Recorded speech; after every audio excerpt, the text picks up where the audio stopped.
Well, we've completed that large one now, and I'm going on to this series of 4. There's my braided nylon, which you can see I've already started. 1, 2, 3, 4 pictures here, and I've laid out the nylon already, forming some of these branches on here. So we're going to do a whole new series based on the 4 seasons and on this photograph here. It's quite a nice scene in mixed media and in the texturing again, but very much mood paintings this time of the 4 seasons, different colours, the blues, the oranges, the greens and so on. Right, we've done 3 of them with the larger chords here. Just show you how it's done. It's very straightforward really. All we've got to do is just run the cord through the glue like this. I'll take a piece here, just slide it through the glue between my fingers and literally lay it into place where you want it there. Onto there, another one here. Just run the glue over the string, or the string through the glue, whichever you prefer to do, and then you can twist it up there like that and lay it on. And there we go, it's as easy as that. So I'll continue doing that now, finish this one off, and then I'm going to put a lot of thinner bits of string on. Right, well there's the heavier string on then. Now we'll start putting the lighter branches in between. Right, there's the string put on as far as I need at the moment. I may put a bit more wool and so on in there later on, just to make a few more of those lines, but I can do that with the knife as well a little bit. And some filler. Now for the trunk of the trees, I want to build this up a bit, so I'm going to use some polystyrene and break it up very fine, a little bit lumpier, and then I'm going to glue all of that on, mix the glue with it, glue it all on, and add some tissue paper over the top just to level it out a bit. Of course I can use some of this polystyrene down below for rocks and things as well. So I'll mix this up with PVA glue when I've broken it all up. Right, there's our mixture, put some glue in there and we'll start adding it onto the trunk.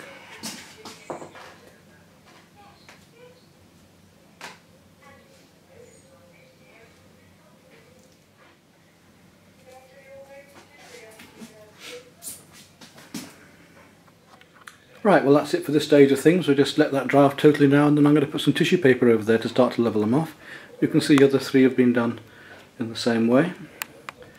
Okay, we'll go on with the tissue paper now, and what I've got is some PVA glue mixed up with water again, similar to that we used with the string. And I'm going to dip tissue paper into that and lay it over this texture I've done already, because I don't want it quite as textured as this. I lay that paper right in and over this stuff. Get a brush in a minute and we'll brush it down. Trying to get a more bark, the tissue paper to work, a more texture of bark.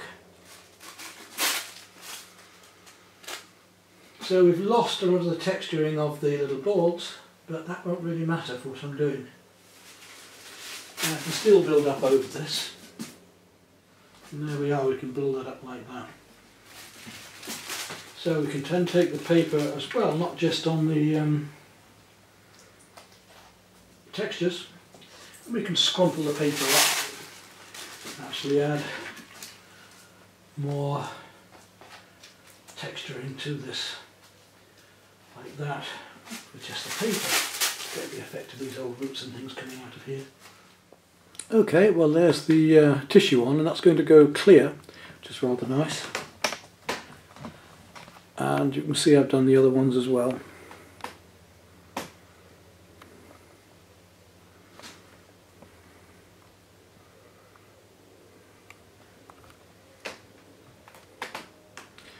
So next I want to start putting some filler on.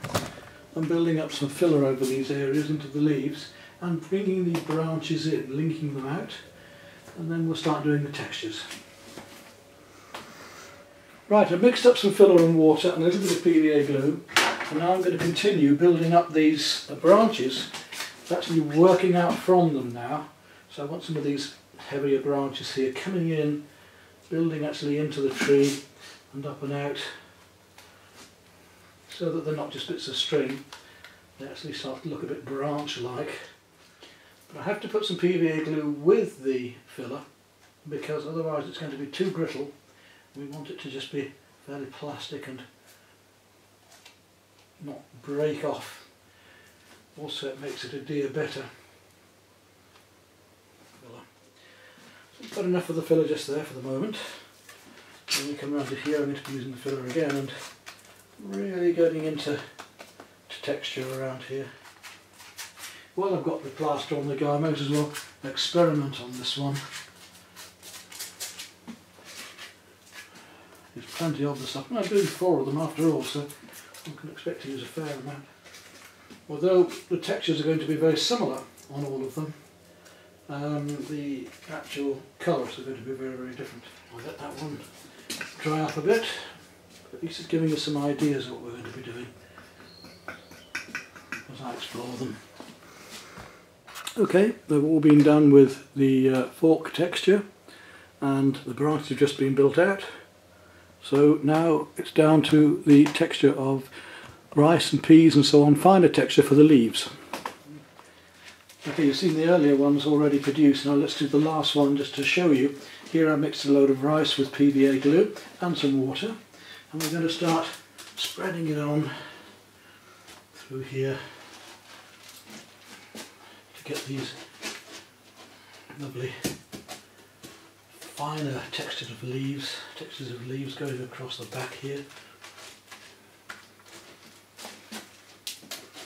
Right through, just tapping it on, and if we let the gravity just bring the water and glue down through the rice, just pat them out gently, hopefully everything will come out giving us just enough texture. Don't want to lose all of these pieces of string either. I want to put them more into these areas where the texture doesn't exist. In other words, I haven't used the fork, or that's got some of the finer detail. And I've got some grain mixed in with it, PVA glue and corn, wheat. We'll try and fill in some of these gaps in between the grasses here.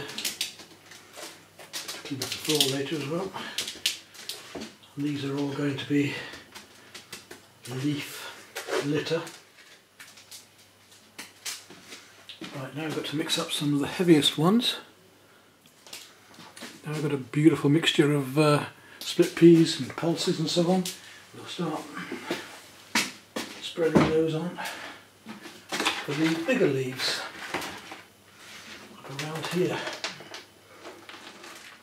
We'll be able to see all these again, I hope, once we've got the main body of paint on it. Everything will look the same then. In other words, it will be one tone, but we'll be able to see the leaves. Able to see the wood for trees, as they say. There we are. We've got about enough texturing on there. Hopefully we can still see these branches we've done with the string earlier. We lost quite a lot of it, but I think we should be able to make most of that. Right, well there's all the basic texturing done on all of the pieces, and I'll look at them tomorrow, see if I want to do any more texturing. Probably won't, but the next will be to get the coats of paint on that are going on underneath, but I'll do that in each one individually, because they're not just going to be black this time and then painted up. Because of the 4 seasons, they're going to have different sorts of undercoats glowing through.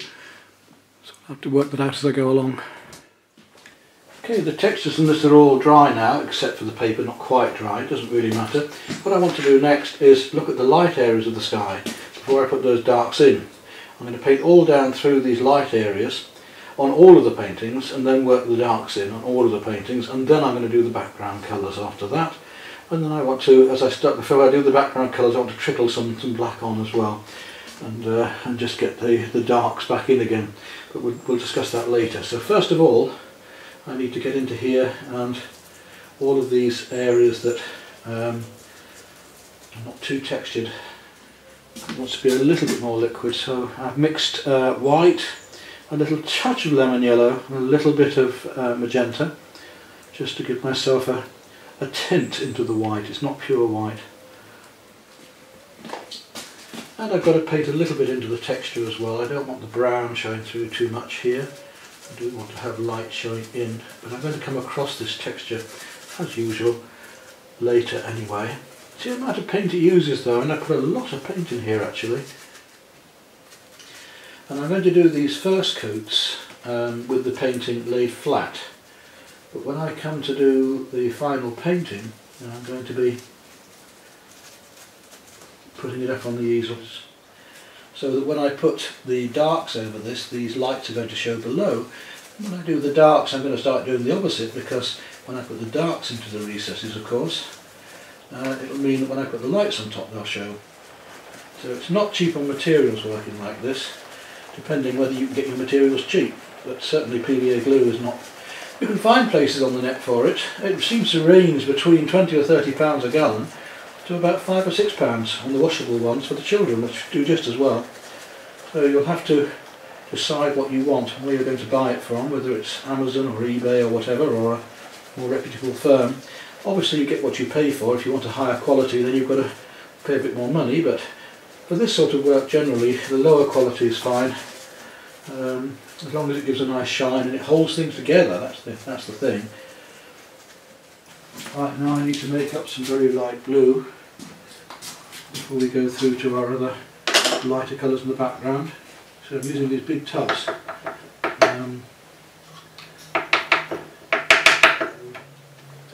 And of course, if I have too much paint, being a pale blue, I can add yellow to it to start to make some pale greens. There we are. I'll get these cool colours going into the background here, through in places, before we build up all the other colours.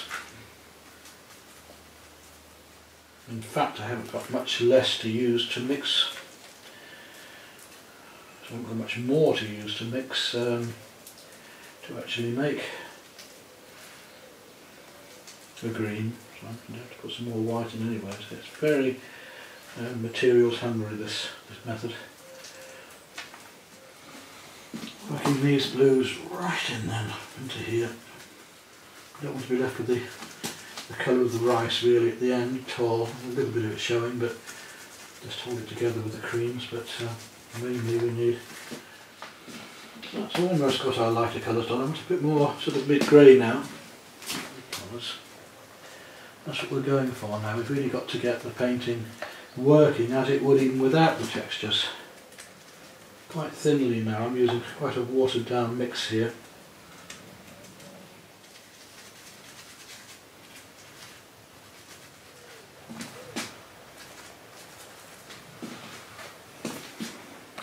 You can see now how the darks really starting to work against the lights. We've got cool against warm, rough against smooth as usual. And we've got our different colour hues now as I come from these very pale light blues through to my deeper, more purpley, not as dark as I'm going to go by any means yet, but down here I want to go almost black, and I'm going to bring my lights over the tops of that, so I can afford to be a lot darker down here with my underpainting, and then I'll come through with the lighter colours afterwards again. Now I'm just adding a very pale green light to the background. I do want to get this work right in because I'm going to bring these textures out later. Push the brush right down in there. It's a medium stiff brush. It's not, if it's too stiff I'd be damaging my surfaces here, but it's not too stiff. It's just stiff enough to push in these colours down into here.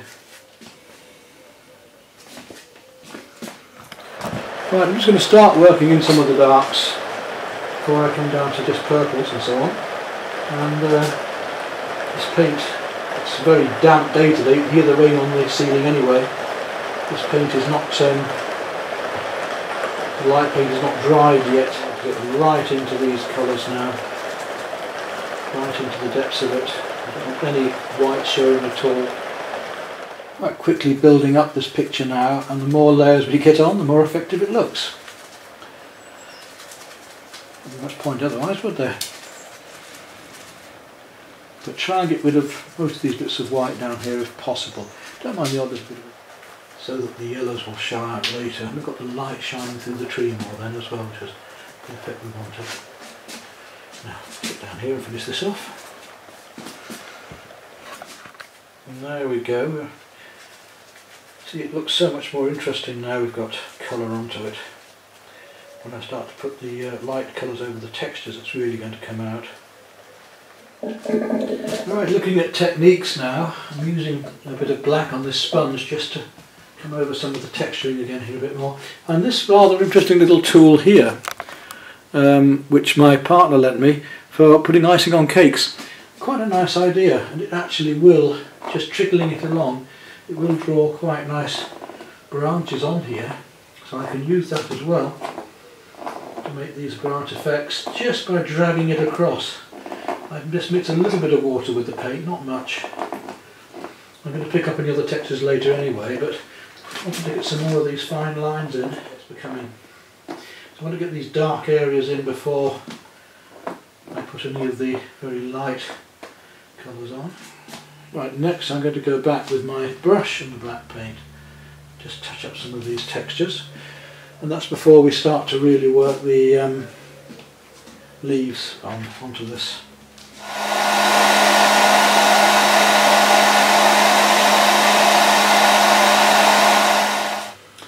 I'm just laying on the final base colours now on all of the paintings. Just about got this one ready for putting up on the easel and really going for it. Let's have a look at the other one, shall we? You can see over there I've got a pink top to that one, a light green top to that one, and a light yellow top to this one.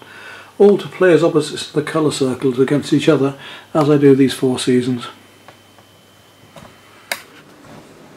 Well, we're continuing with these coatings, and you can see that I'm now working up strong colours, darks and lights. A lot of blues at the moment, but these colours are going to separate out more shortly. Right, we're going to move on now to the colour work across this. I've done the background colours, and I'm going to now work up the browns in here, across the purples, and then the blues into the blue-greens into the background, and come stronger and stronger with the greens into the grasses, finally finishing with all these golds and oranges and yellows. If they aren't strong enough with the acrylics, I'm going to need oils. So I'm going to start with my burnt sienna, putting these, just running across the textures into the background here, just coming through the tree in places too, because some of this brown is coming right up into the tree. Now I'm putting a little bit of crimson into it to bring up those reds even more. Right, my next colours onto there are onto the deeper greens. I'm going to work some lighter greens over the top. Right, so now we're into doing these grasses in the background here, just tickling across the surface with the grasses. The deeper greens first, just working up through here. I've already done some of that texturing down below here, so I've just got to drag across them. And we're using the texture more and more now, which is really helping to give the effects of these. Now I want to start working in some turquoise. Lovely blue-green turquoise here to really make these warm colours. Right, I need to go back into the warms a bit because we've lost those a bit now. Get the oranges going again. So I'm going to add some cadmium orange to my burnt sienna. Right, we need to build up some lighter pinks. I'm going to take some magenta and we'll work magenta into this now. Lovely colour of magenta. Right, now we've got the fondant, because we're going to start now making slightly lighter yellows for the lighter greens for the grasses and the leaves. This deeper green behind, put a bit more light green into that through here. The thing is, it is sinking, but don't worry about that. So the light green and the lemon yellow, putting in these lovely lights in the background here and building them up gradually. Now you can see the yellows really bringing out the sunlight coming through here. I've got plenty of this on. Let's look at the top here. I'm going to put some darker yellows in, some more oranges here as it comes on. Right, we're going down into more orange here. As these leaves show that it's the end of summer. It's still summer, it's not autumn. We're going to be doing autumn later. Let that dry, then I'm going to come back on with some more yellows and greens again to really try and stop it from sinking as much. I've almost finished on this late summer one. I'm just dragging in a few more bits of turquoise and blue with cool colours amongst it just to bring out these warmer colours again.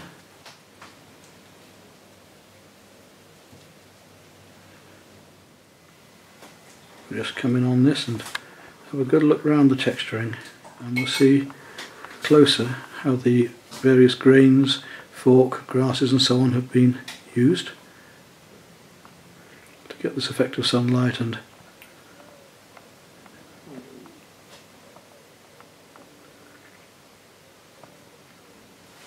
there we go, number one done. There we are. I hope the yellows don't sink too much now. If they stay like that it's fine. If not, I might have to use a bit of oil to bring them out. But that's the basics done for the moment.